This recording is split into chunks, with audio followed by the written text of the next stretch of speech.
I heard your mini talk on Ilmul Kalam that to respond to a question I sent, and I agree with you completely. I just have one question: that how do we prove without Kalam from the traditional narrative, the Quran, and keeping our hudud of knowledge in sight, that God is not lying to us? Because uh, we don't have any way. Like, how did the Prophet ﷺ know that God wasn't lying to him when he gave him revelation or anything? Because there's no way to do this from the Quran. If God is saying he's truthful, what if he's lying when he's saying he's truthful?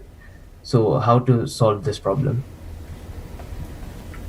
कुछ ऐसा समझ में नहीं आया सवाल जी, का। इल्मुल कलाम के बगैर वो कह रहे हैं कि ये हम कैसे इस बात को इस्टेब्लिश करें कि अल्लाह ताला जो है वो झूठ नहीं कह रहे थे रसूलुल्लाह से, जब वो कुछ कह रहे थे तो वो झूठ नहीं तो कह रहे। इल्मुल कलाम के ज़रिए से कैसे मालूम हो जाएगा ये?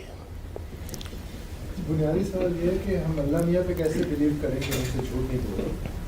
बेसिकली उनका कोई फोरम पे भी करते रहते हैं ये सवाल। यही है कि अल्लाह ताला, हम तो जितनी बातें की जा रही हैं, हमारे साथ वादा किया जा रहा है जन्नत का, जहन्नम का, तो क्या पता वहाँ जाए तो पता चले सब झूठ था, इवन अल्लाह एग्जिस्ट भी करती है। तो अच्छी बात है भाई, अगर ये सब कुछ ही झूठा साबित हो गया तो अल्लाह कैसे सच्चा साबित होगा? जब आप इस कायनात के परवरदिगार को मानते हैं तो अपने अखलाकी वजूद के बारे में आप ये पसंद करेंगे सुनना कि मैं झूठ बोलता हूँ या फ़लाँ साहब झूठ बोलते हैं? तो वो कायनात का खालिक व मालिक है, उसके बारे में ये तसव्वुर कैसे किया जा सकता है?